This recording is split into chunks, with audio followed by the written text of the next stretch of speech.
Good evening, students. Today is the first lecture of English speaking course. Here is the big surprise from the Academy. The Academy launched a new course, is English speaking course for all students. This course is totally free for all of you. Okay, students, this course is totally free. No charges are there. So, students, you have to compulsory attend this class. So you have to improve your speaking skill. The Academy is very popular and famous in in Maharashtra for competitive exam. तर सगळ्या मुलांनी तुम्ही काय करायचंय तर हा class जो आहे इंग्लिश स्पीकिंग कोर्स हा तुम्हाला कंपल्सरी अटेंड करायचा आहे and you have to attend with notebooks. Okay students, today is the first lecture of this first to fourth class. This course is for 21 days. Okay. In 21 days, you have to improve your writing and speaking skills. Most you have to improve your speaking. You have small childs म्हणजे पहिली ते चौथीच्या मुलांच्यासाठी हा इंग्लिशचा आपला English speaking कोर्सचा जो course आहे तो आपल्याला अतिशय छान प्रकारे आपल्या ध्येय अकॅडमी कडून आपल्याला काय झालेलं आहे लॉन्च झालेला. आणि तो आपण सुरुवातीपासून अल्फाबेट्स पासून याची सुरुवात आज आपण करत आहोत. आणि हा कोर्स तुम्हाला सांगितल्याप्रमाणे दिस इज टोटली फ्री. ओके, तर 21 दिवसांचा कोर्स आहे तो एक लेक्चर सुद्धा तुम्हाला काय करायचंय मिस करायचं नाहीये. कंपल्सरी सगळ्या मुलांनी अटेंड करायचा आहे हा कोर्स. आता आपण काय करूया ह्या आपल्या टीचिंग साठी काय करूया सुरू करूया. Okay students, so first I will teach you alphabets. आपले जे इंग्लिश चालू होतं ते पहिल्यांदा जसं मराठीमध्ये मुळाक्षरांची सुरुवात होते पहिल्यांदा आपल्याला पहिली ते चौथीच्या मुलांना अल्फाबेट्स हे काय असतात लर्न असतात माहिती असतात पाठ असतात. पण first standard you have to know the alphabets. Okay, alphabets म्हणजे इंग्रजी मुळाक्षर A B C D E F G H I J K L M N O P Q R S T U V W X Y and Z. There are 26 alphabets in English. Okay, किती alphabets आहेत आपल्या English मध्ये 26 alphabets आहेत. Alphabets म्हणजे इंग्रजी मुळाक्षर. And there are two types म्हणजे कसे आहेत हे पण लक्षात ठेवा. आता जसं मी तुम्हाला इंग्लिश मध्ये बोलताना कसं कॅपिटल लेटर्स म्हणजे अल्फाबेट्स म्हणते so you have to also speak like this. बोलताना सुद्धा आपल्या English alphabets you have to say. So I am writing now the two types. Okay, this is the 26 alphabets in English. There are two types. Okay, that is first type capital letters. Capital letters are there. कोणते आहेत पहिले capital letters. Capital letters म्हणजे आपण मराठीमध्ये म्हणतो मोठी लिपी A B C D ही कॅपिटल लेटर्स आहेत. And second type is the small letters. आता आपण दुसरा कुठला बघायचा आहे स्मॉल लेटर. बरीच मुलं स्मॉल लेटर मध्ये भरपूर कन्फ्युज होतात. So you have to write capital and then small letters. म्हणजे तुमच्या बरोबर काय होणार आहे लक्षात A B C D E F हे सगळे तुमचे काय झालेले आहेत हे स्मॉल लेटर्स आहेत. आणि त्याच्यानंतर जरी तुम्ही दुसरा टाइप जर बघितला तर कर्सिव्ह रायटिंग मध्ये सुद्धा येतो. त्याच्यामध्ये कर्सिव्ह मध्ये रनिंग लिपी त्याच्यामध्ये सुद्धा आपण जर बघितला तर हे कर्सिव्ह मध्ये आपण स्मॉल मध्ये आणि कॅपिटल मध्ये सुद्धा अशा प्रकारे लिहू शकतो. ते सुद्धा दोन प्रकार आहेत. पण आपल्या अभ्यासाला जर महत्वाचं आपण काय करू शकतो कॅपिटल आणि स्मॉल लेटर्सचा वापर करू शकतो. ओके स्टुडंट्स, आता कॅपिटल लेटर्सचा वापर कधी करतो ज्यावेळी whenever we are writing the name of the any river name first letter is capital like this. जसे रिव्हर नेम इज गंगा म्हणजे एका नदीचं नाव आहे गंगा तर त्याचं ग्रॅमॅटिकली लिहिताना फर्स्ट लेटर आपल्याला नेहमी काय करायला पाहिजे कॅपिटल मध्ये लिहायला पाहिजे. Whenever we are starting the sentences म्हणजे वाक्याचं पहिलं अक्षर first letter of this sentences we have to write in capital. म्हणजे वाक्याच्या सुरुवातीचं अक्षर सुद्धा हे आपल्याला कॅपिटल मध्ये लिहायचं आहे. आणि ज्या ज्या वेळेला वाक्यामध्ये एखाद्या व्यक्तीचं नाव, पर्सन नेम, मराठीमध्ये तुम्हाला पहिल्यांदा सांगते, पर्सन नेम, व्यक्तीचं नाव असेल, नदीचं नाव असेल, शहराचं नाव असेल, देशाचं नाव असेल, युनिक नावं जी असतात, काही महत्वाची जी नावं असतात, तर पहिला अक्षर नेहमी आपण काय करतो, कॅपिटल मध्ये लिहितो. हे नुसतं लक्षात ठेव. आता ह्यातला महत्वाचा घटक आपल्याला इंग्लिश स्पीकिंग साठी काय असेल, तर पहिल्यांदा तुम्ही फक्त रिटर्न साठी काय लक्षात ठेवायचंय, की there are 26 alphabets in English. इंग्रजीमध्ये 26 मुळाक्षर असतात आणि त्याच्यामध्ये दोन टाइप्सचे असतात, ते असतात कॅपिटल लेटर्स आणि स्मॉल लेटर्स. हा सगळ्यात महत्वाचा भाग आहे. त्याच्यामध्ये दोन प्रकार पडतात. कॅपिटल मध्ये अक्षर, कॅपिटल लेटरचा वापर आपण कधी करतो हे सुद्धा तुम्हाला लक्षात घ्यायला पाहिजे. कुठल्याही, नाव आय एम रिपीटेड अगेन, की नेहमी आपण वाक्याचं सुरुवातीचं पहिलं अक्षर हे कॅपिटल मध्ये लिहितो. उदाहरणार्थ बघा, एक वाक्य तुम्हाला इथं मी लिहून दाखवणार आहे. Now I am writing sentence in capital letters. Okay, my name. आता लहान फर्स्ट स्टँडर्डच्या मुलांसाठी बघा, माय नेम. माय मधलं पहिलं लेटर आहे ते मी कॅपिटल मध्ये काढलेलं आहे, नेम. आता हे नेम आहे, हा सेकंड वर्ड आहे, वर्ड. ओके, नेम जे आहे ते मी आता स्मॉल मध्ये काढलं. My name is, my name is Radha. My name is Radha. आता ह्याच्यामध्ये जे मी आर काढलं ते सुद्धा कॅपिटल मध्ये. ओके स्टुडंट, याच्यामधला आर सुद्धा हे काय आहे, कॅपिटल मध्ये काढलेला आहे. म्हणजेच काय मला सांगायचं आहे की वाक्यामध्ये वाक्य सुरुवातीचं अक्षर हे कॅपिटल मध्ये लिहितो आणि त्याच्यामध्ये जर एखादं नेम आला असेल, एखाद्या मुलगीचं नाव असेल, मुलग्याचं नाव असेल, नदीचं नाव असेल, देशाचं नाव असेल, फुलांची वगैरे नावं जी असतील ती पहिलं अक्षर त्याच्यामध्ये you have to write compulsory in capital letter. आलं लक्षात? आता तुम्हाला ह्याच्यामध्ये तुम्ही काय म्हणाल, स्पीकिंग साठी कसं होते, तर ह्याच्यामध्ये रिटर्न साठी तुमचा फार उपयोग. ग्रॅमॅटिकली तुम्हाला ह्याच्यामध्ये काय होतात, आपल्याला कॉम्पिटेटिव्ह एक्झाम साठी सुद्धा हे महत्वाचं आहे. Okay, my name is Radha. आता तुम्हाला कोणतंही घरी तुमच्या आलं तर तुम्ही सांगू शकता my name is Radha, my name is Anjali. अशा प्रकारे तुम्ही तुमची इंट्रोडक्शन करून देऊ शकता. घरी आले, घरी सुद्धा पालकांनी, पेरेंट्सनी काय करायचं आहे, सुरुवातीला स्पीकिंग इंग्लिश जर तुमच्या मुलांचं जर इम्प्रूव्ह करायचं असेल, सुधारायचं असेल, तर आज मी ज्या काही टिप्स देणार आहे तर तुम्ही पहिल्यांदा लक्षात ठेवा. ज्यावेळी आपले मुलं, स्टुडंट्स ज्यावेळी सकाळी उठतील तेव्हा पहिल्यांदा त्यांचं वेलकम किंवा आपण गुड मॉर्निंग पासून सुरुवात करूया. भलेही आपण अनएज्युकेटेड असो, एज्युकेटेड असो, आपण कामाच्या गडबडीत आपण त्यांना डायरेक्ट काय म्हणतो, काहीतरी इतर शब्द बोलून जातो, चहा घे वगैरे. त्याच्याऐवजी आपण रोज daily we have to start. आता डेली हा सगळ्यांनी हेच करा की गुड मॉर्निंग पासून हे आपली सुरुवात झालीच पाहिजे मुलांची. गुड मॉर्निंग म्हणू शकता, व्हेरी गुड मॉर्निंग म्हणू शकता, असं सुद्धा म्हणू शकता. ही दोन वाक्य त्यांना बोलायची, मग मुलं सुद्धा तुम्हाला रिप्लाय देतील गुड मॉर्निंग. मुलांनी जर गुड मॉर्निंग पहिल्यांदा म्हटलं तर तुम्ही म्हणू शकता व्हेरी गुड मॉर्निंग म्हणू शकता. म्हणजे तुम्हाला सुद्धा ही सकाळ चांगली जावी. म्हणजे इथून सुरुवात झाली तुमची स्पीकिंग इंग्लिशची. ओके, आफ्टर दॅट आता त्याच्यानंतर आपल्याला जर इंग्लिश मध्ये बोलायला जमत नसेल तर फक्त दोन शब्द बोलायचे, टेक ब्रश किंवा टेक बाथ. म्हणजे तुम्ही ब्रश घ्या, एवढं दोन शब्द फक्त पालकांनी लक्षात ठेवा. तेवढं त्यांना रोज थोडं थोडं जरी बोलला तरी चालेल. You what do you want. Want हा शब्द म्हणजे तुला काय पाहिजे. मग मुलांना बोलायला शिकवा की टी, नुसतं आय वॉन्ट टी. त्याच्यामध्ये बघा, वॉन्ट टी, आय वॉन्ट. आता हा आय वॉन्ट जे आहे हा तुम्हाला दिवसभर उपयोगाला येणारा हा काय आहे, हे दोन शब्द आहेत.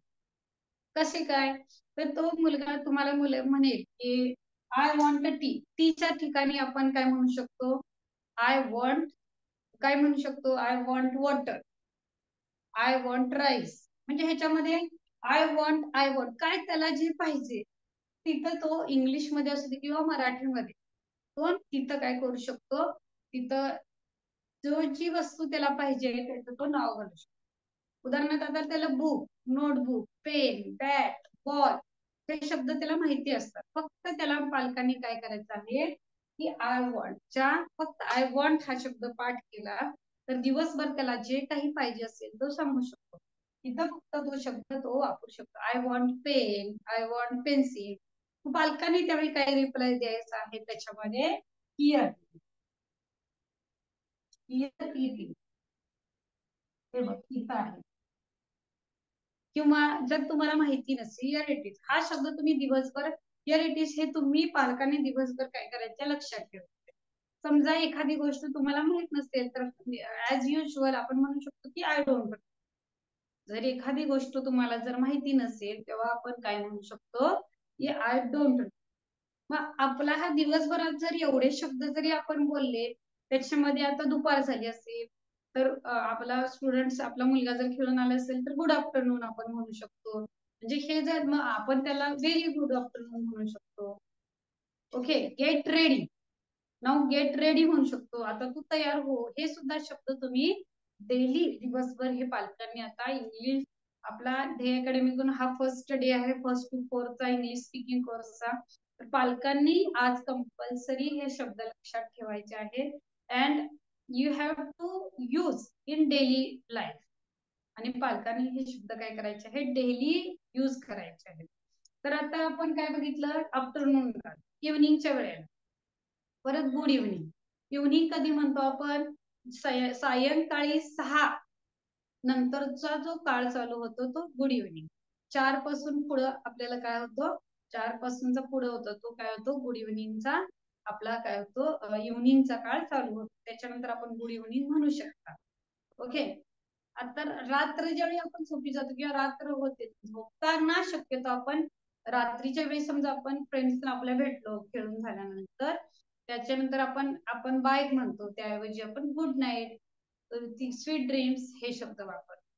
किंवा झोपताना आपण मम्मी पप्पांना सुद्धा आपल्या बाळांना तुम्ही काय म्हणायचं आहे good night sweet dreams mama papa असं आपण म्हणू शकतो. म्हणजे दिवसभराचं जे मी शेड्यूल अगदी सोप्या भाषेत तुम्हाला आज मी सांगितलेलं आहे की दिवसभरामध्ये फक्त तुम्ही एवढे शब्द काय करायचे आहेत म्हणायचे आहे स्पीक करायचे आहे. तर हे अगदी सोपे आहे. त्याच्यामध्ये काही तुम्हाला पालकांना किंवा विद्यार्थ्यांना पाठ करायची गरज नाही. फक्त आपल्याला ते बोलणं आणि त्या मुलांना रोजच्या रोज ते वळण लावणं हेच महत्वाचं आहे स्पीकिंग इंग्लिशसाठी. ध्येय अकॅडमी कडून आम्हाला हीच अपेक्षा आहे की मुलांचे आपले आता पुढच्या महिन्यात जुलै पासून आपले विनरचे कॉम्पिटिटिव्ह एक्झामचे क्लास चालूच होणार आहेत. त्याची पूर्व तयारी इंग्रजीची ही आपल्या ह्या इंग्लिश स्पीकिंगच्या क्लासच्या माध्यमातून आम्ही तुमच्यासाठी करत आहोत. आणि हा कोर्स आम्ही लॉन्च केला आहे totally free. There is no any money for this classes. कोणतेही चार्जेस या क्लासेस साठी नाही. त्यामुळे भरपूर विद्यार्थ्यांनी तुम्ही तुमच्या फ्रेंड्सना सांगा की ध्येय अकॅडमी तर्फे फ्री इंग्लिश स्पीकिंग कोर्स चालू झालेला आहे. तुम्हाला लिंक शेअर केली जाईल अगोदर. त्या लिंकवर जाऊन फक्त तुम्ही काय करायचंय झूम वरती तुम्ही काय करू शकता हा कोर्स अत्यंत फ्री मध्ये बघू शकता. आणि याच्यामध्ये तुम्हाला कोणतीही डिफिकल्टीज येणार नाही. फक्त क्लास ओपन करून बघू शकता. And compulsory you have to take notebook with you. तुम्ही काय करायचंय कंपल्सरी तुमच्या समोर आता तुम्ही लहान मुलं आहात त्यामुळे तुम्ही काय करू शकता कंपल्सरी तुमच्या समोर नोटबुक घेऊन बसू शकता. आता परत एकदा रिपीट काय असणार आहे आज नोटबुक मध्ये तुम्ही काय लिहायचंय नोटबुक मध्ये काय डेली मध्ये आपल्याला आज उद्यापासून म्हणजे आज आपला क्लास झाला ना तर उद्यापासून तुम्ही सुरुवात कशी करायची आहे त्याच्यामध्ये गुड मॉर्निंग. ओके उठल्यानंतर आपल्या फादर किंवा मम्मीला किंवा पप्पांना गुड मॉर्निंग म्हणायचं. कोण पहिला गुड मॉर्निंग म्हणत समोर जो कोण असेल त्यांनी काय म्हणायचं आहे व्हेरी गुड मॉर्निंग. म्हणजे तुम्हाला सुद्धा ही सकाळ अतिशय छान. ओके आफ्टर दॅट आपण काय म्हणायचं त्याच्यानंतर एखादा शब्द आय वॉन्ट तुम्हाला मगाशी सांगितल्याप्रमाणे आय वॉन्ट हा एक शब्द पाठवून आय वॉन्ट दिस दॅट म्हणजे तुम्हाला काय पाहिजे असेल तिथं टी कॉफी राईस नाश्ता ओके डिनर असं आपण जो जे पाहिजे असेल ते तुम्ही सांगू शकता. काही मुलांना आठवत नसेल तर तुम्ही तिथं मराठी शब्द यूज करू शकता. आणि जो शब्द तुम्हाला येत नाहीये हे मला पाहिजे तो शब्द आपण काय करू शकतो डिक्शनरी मध्ये बघून परत बघू शकतो आणि तो पाठ करून परत दुसऱ्या दिवशी ती वस्तू आपल्याला पाहिजे असते तेव्हा तो शब्द यूज करू शकतो. ओके त्याच्यानंतर गुड आफ्टरनून सांगितलेलं होतं, ते नोट डाऊन करा की दुपारी आपण आपल्या फ्रेंड्सला गुड आफ्टरनून म्हणू शकतो. Good afternoon Radhika, good afternoon Ram असं म्हणू शकतो. त्याच्यानंतर इव्हनिंगच्या वेळेला आपण जेव्हा प्ले करायला ग्राउंड वर जातो त्यावेळी आपण म्हणू शकतो good evening friends, good evening friends असं म्हणू शकतो. आणि त्यांना भेटून घरी आल्यानंतर बाय बाय करून आपण घरी येऊ शकतो. Good night, bye, have a sweet dream हा शब्द वापरायचा आहे. झोपताना कुठला वापरायचा आहे? Bye, good night, have a sweet. Okay students. आणि ह्याच्यामध्ये एक लक्षात ठेवा, हे कंपल्सरी तुम्हाला बोलायचं आहे. डेलीच्या आपल्या ह्या शेड्यूल मध्ये हे जे मी सोपे सोपे सेंटेन्स दिलेले आहेत, आजचा आपला क्लास आहे हा फर्स्ट लेक्चर 1ली ते 4थीच्या मुलांसाठी, तर कंपल्सरी तुम्ही आजपासूनच म्हणजे आपल्याला येणारा पुढचा नेक्स्ट मॉर्निंग पासूनच जर तुम्ही चालू केला तर ही आपल्याला सवयच लावून जाईल.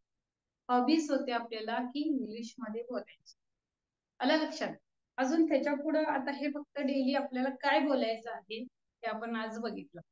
एवढं तरी तुम्ही बोलू शकता. आय वॉन्ट हा शब्द पाठच करून ठेवा. आय मीन्स मी, वॉन्ट म्हणजे पाहिजे, पाहिजे असते. आता याच्यामध्ये टी, कॉफी, ह्याच्यामध्ये बिस्किट्स तुम्ही ऍड करू शकता. Okay, then next.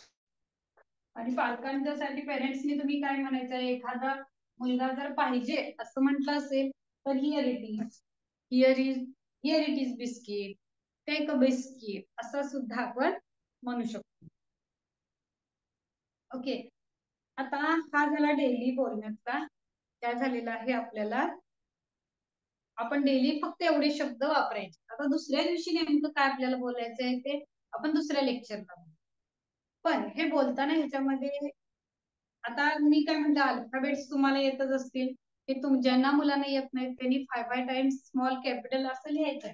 कसं लिहायचंय बघा, ह्याच्यामध्ये ए ए लिहिलं. त्याच्यानंतर तुम्हाला काय करायचं आहे, आपली डिक्शनरी स्किल सुद्धा आपली वाढवायला पाहिजे. म्हणजे येणारे शब्द जे आहेत, स्किल जे आहेत ते सुद्धा आपल्याला वाढवायला पाहिजे. आता एचा एखादा शब्द आहे ऍपल, नेहमी डबल पी एल, पहिला अक्षर मी कॅपिटल लिहिलं. मग ए चे जेवढे शब्द येतात ते तुम्ही काय करू शकता, हे ARER, ANTN, जेवढी आपली डिक्शनरी स्किल वाढू शकते तेवढी डिक्शनरी स्किल तुम्ही काय करायचे ह्याच्यामध्ये इम्प्रूव्ह करायची. आता ह्याच्यामध्ये पहिलीच्या मुलांच्यासाठी काय मत असणार आहे बघा, तर तुम्हाला जर पहिलीची पुस्तकं तुमच्याजवळ जर अवेलेबल असतील, if you have available the first standard book, another if there are no first standard books you have to use another books also, text books म्हणजे पाठ्यपुस्तक तुम्ही वापरू शकता. ह्याच्यामध्ये जेवढे तुम्हाला जमतील तेवढे एचे नवीन शब्द लिहायचे. आता हे शब्द जे आहेत ते तुम्ही काय करू शकता, हसुनींच्या वगैरे बुक मध्ये अँड, ऍपल हे शब्द तुम्हाला मिळतात. पण या व्यतिरिक्त जर एचे शब्द नवीन काही तुम्हाला सापडलेले असतील तर ते तुम्ही टेक्स्ट बुक मध्ये लिहायचे आहेत, पाठ्यपुस्तकातले लिहायचे. असे एकूण रोज किमान 10 वेगळे शब्द एचे, त्याच्यानंतर 10 वेगळे शब्द बी चे, 10 वेगळे शब्द सी चे, हे वेगळे शब्द तुम्हाला टेक्स्ट बुक मध्ये तुम्हाला फाइंड करून लिहायचे, म्हणजे शोधून लिहायचे. आलं लक्षात सगळ्यांच्या? मग ह्याच्यामुळे काय होईल, तुमची डिक्शनरी मध्ये तुमची स्वतःची डिक्शनरी वाढेल. आपण काय करतो, अभ्यास दिला असेल तर पटपट पट अंकल्पी यूज करतो आणि त्याच्यामधले शब्द बघतो. पण इथं तसं करायचं नाहीये. इथं काय करायचं आहे तुम्हाला, अंकल्पी व्यतिरिक्त तुमच्या बुक मध्ये तुमच्या जवळ असतील पहिलीची पुस्तक, पहिलीच्या मुलांसाठी पहिली वापरा. आता जी मुलं दुसरीला गेलेली आहेत तुम्हाला जर दुसरीचे बुक्स मिळाले असतील तर दुसरीच्या बुक मधले वापरा. तिसरी आणि चौथीच्या बुक मुलांनी तिसरी चौथीचे इंग्लिश घ्या आणि त्याच्यामध्ये तुम्ही काय करू शकता, त्याच्यामधले नवीन जे वर्ड्स आहेत ए चे बी चे रोज 10 शब्द तुम्ही A to Z मध्ये कंपल्सरी घ्यायचे आहे. आलं लक्षात सगळ्यांच्या? हा काय होमवर्क होता तो. ओके, त्याच्यानंतर बघा आता हे जे आपण स्पीकिंग स्किलचं म्हणतो,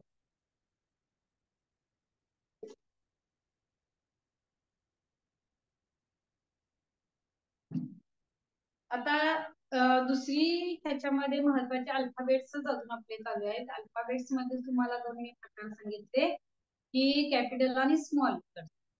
आता ह्याच्यामध्ये पुढची महत्वाची गोष्ट आहे ती जसं मराठीमध्ये आपण स्वर व्यंजन म्हणून ओळखतो. अ आ इ ई उ ऊ ए ऐ ओ औ हे जे आहेत ते आपले स्वर आहेत आणि क ख ग हे व्यंजन आहे, ठीक आहे. त्याचप्रमाणे इंग्लिश मध्ये सुद्धा स्वर आणि व्यंजन आहे. स्वरला आपण वॉवेल्स असं म्हणतो. वॉवेल्स म्हणजे हे स्वर आहे. तर इंग्रजीमध्ये एकूण there are 5 vowels, that is A, E, I, O and U. A, E, I, O, U हे त्याच्यामध्ये काय आहेत? 5 वॉवेल्स आहेत, म्हणजे 5 स्वर आहेत. आता हे कशासाठी उपयोगाला येतात आणि का उपयोग आपण ह्याचा करायचा हे ते आपण नेक्स्ट आपण बघू शकतो. आणि कॉन्सनंट्स,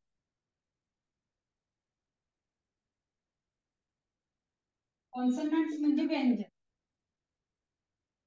आता ए, ई, आय, ओ, यू सोडून बी, डी, एफ, जी असे जेड हे राहिलेले सगळे जे आहेत ते सगळे काय आहेत? आपले कॉन्सनंट्स आहेत, म्हणजे व्यंजन आहे.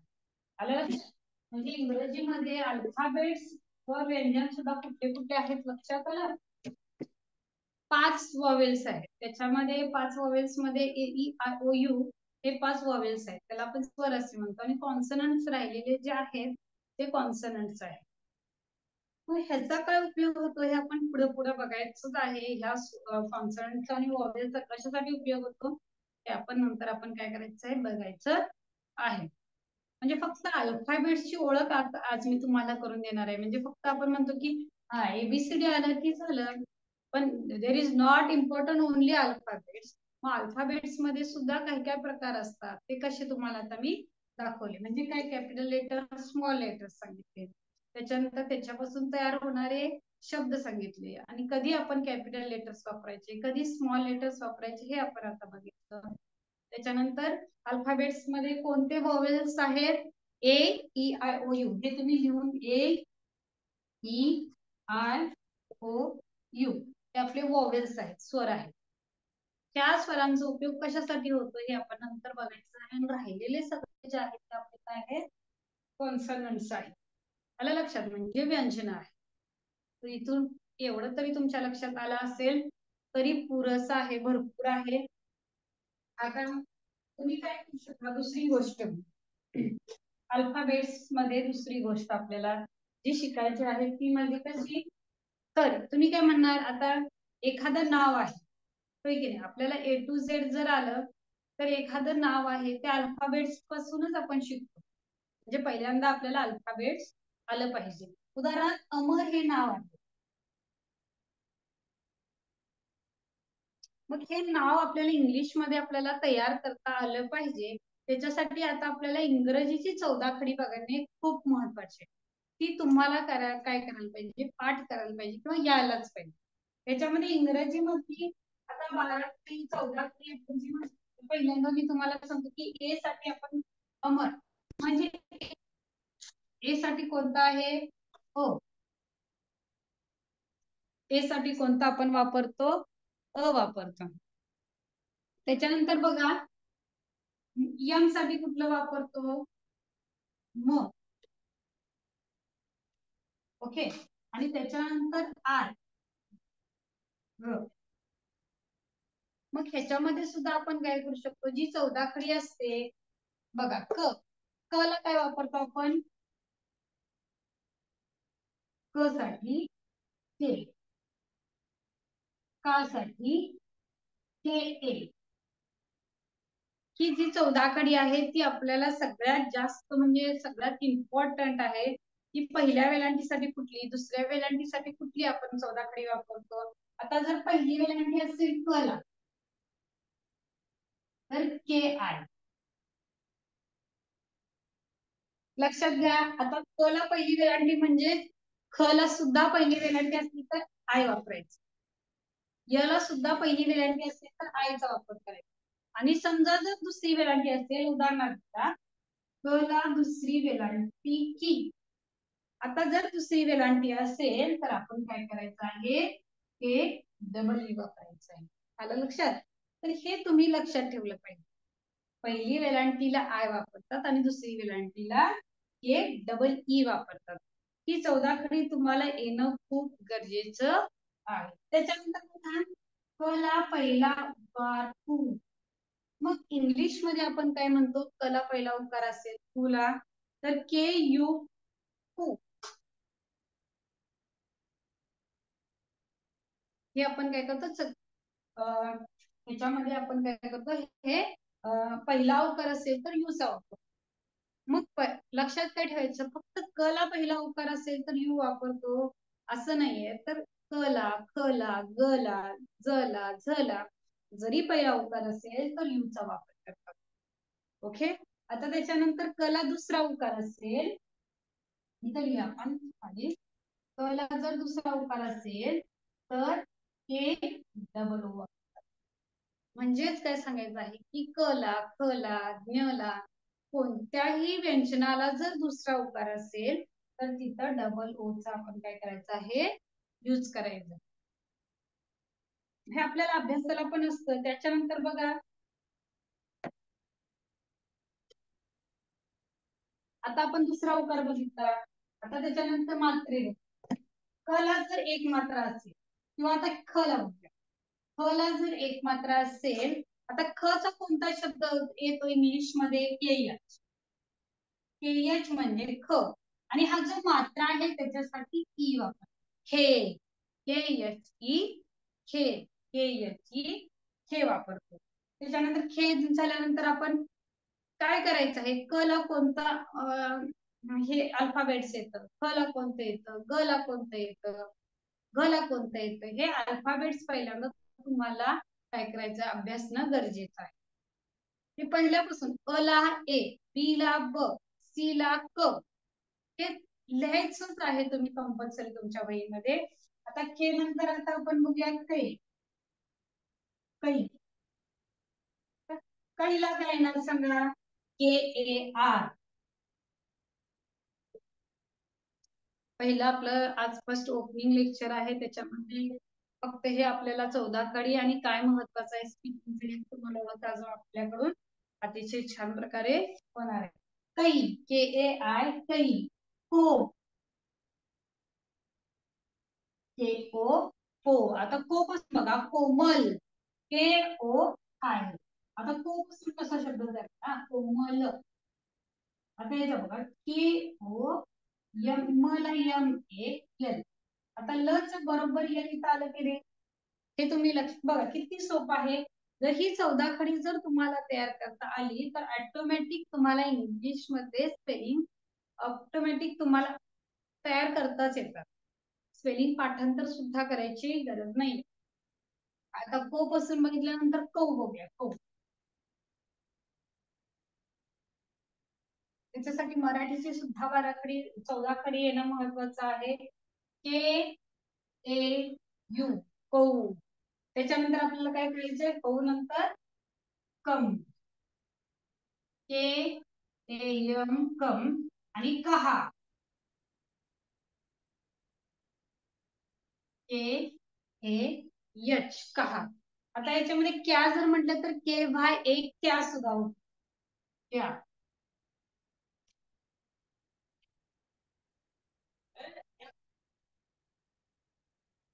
आलं लक्षात. तर आपल्याला पहिल्यांदा काय करायचं आहे, पहिल्यांदा काय करायचं आहे आपल्याला ह्याच्यामध्ये, पहिल्यांदा काय करायचं आहे, हे सगळं शिकून घ्यायचं आणि 14 खडी मध्ये आपल्याला लिहायचं आहे. आलं लक्षात. अल्फाबेट्स मध्ये आपल्याला काय करायचं आहे, लिहायचं आहे. म्हणजे ह्याच्या जी 14 खडीचे जे मुळाक्षर येतात, इंग्लिश मुळाक्षर येतात, ती सुद्धा आपल्याला काय करायची डेली. आता हा जो होमवर्क आहे तो तुमचा रोजचा असणार आहे. रोज एका वर्डची 14 खडी तुम्ही लिहायची, एक लिहा. आज कची लिहा, उद्या कची लिहा. तर ती अशा प्रकारे लिहायची की परत ती कधी विसरता कामा नये. आज जर तुम्हाला कची 5 वेळा लिहायची, फक्त एका अक्षराची 14 खडी 5 वेळा लिहायचे इंग्लिश मध्ये आणि मराठीमध्ये. तर आजचं लेक्चर तुम्हाला नक्कीच आवडलं असणार आहे. अगदी सोप्या भाषेत आणि थोडक्यात मी तुम्हाला काय केलेलं आहे, एक्सप्लेन केलेलं आहे. ध्येय अकॅडमी तर्फे आपल्याला फ्री इंग्लिश स्पीकिंग कोर्स आपला चालू झालेला आहे. पटकन सगळ्यांनी काय करायचंय, क्लास अटेंड करायचा कंपल्सरी सगळ्यांच्यासाठी आहे आपल्या अकॅडमी कडून. And this course is free for us, no charges are there. कोणताही चार्जेस आपल्याला अकॅडमी घेत नाहीये. कोर्स फ्री आहे. आपल्या पुढच्या आपली कॉम्पिटेटिव्ह एक्झामचे सुद्धा ऑनलाईन क्लास आपले चालू होत आहेत. त्याच्या अगोदर आपल्या ह्या कोर्सचा फायदा भरपूर आपल्या मुलांनी घ्यायचा आहे. आपली ही पहिली बॅच असणार आहे, 1ली ते 4थी, आणि दुसरी बॅच आहे ती आपली 5वी ते 8वीची आहे. आलं लक्षात सगळ्यांच्या? तर आज जर तुम्हाला माझा क्लास आवडला असेल तर नक्कीच अभ्यासाला छान लागा. आपल्या अकॅडमी कडून आपल्याला ह्याच्यापेक्षा अजून छान प्रकारे भरपूर इंग्लिश मध्ये तुम्हाला आम्ही नॉलेज द्यायचा प्रयत्न करणारच आहोत आणि ते तुम्हाला मिळणारच आहे. थोडक्यात 21 दिवसाचा हा आपला कोर्स आहे. तो तुम्ही काय करायचा, कॅचअप करून तो रनिंग सुद्धा करायचा, म्हणजे बोलायला चालू सुद्धा तुम्ही याच्यामध्ये करायचं. तर आता आपण इथंच थांबूया. Okay students, bye, good night, take care.